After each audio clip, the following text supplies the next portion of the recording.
umrini shunaqa bizga o'xshagan ustaxonada o'tkazaman deyotganlarga, misol uchun, mana bitta mana bunaqa T-Max bor.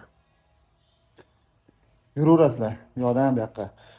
Xullas, moyni almashtiramiz, tex obslujniyasini qilamiz. Bu sotilar ekan, xohlaganlar uchun egasining nomerini qoldiraman, o'zingizlar kelishib olaverasizlar. Tegi qancha yurgan? 6600. 6600 yurgan ekan. Egasi bilan ko'rishib, gaplashib, tekshirib olasizlar. Yana men gapimga sen maslahat bergansizlar deb kelib qolmanglar. Bunaqa chaqa-chuqa mayda chuydalari bor. Xullas. Bu skuterimiz ham ishlari tugab qoldi, xudo xolasa.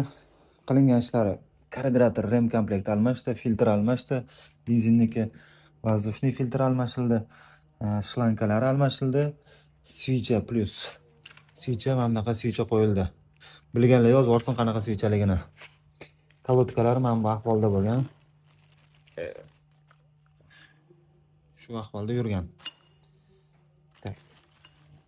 Variator tsiplenasi o'ziniki qoldi, variatori o'zi almashildi. Alyuminiyumlari yedirilib, shu ahvolda bo'lgan, toshlari ham plus komplekt qo'yib yuborildi.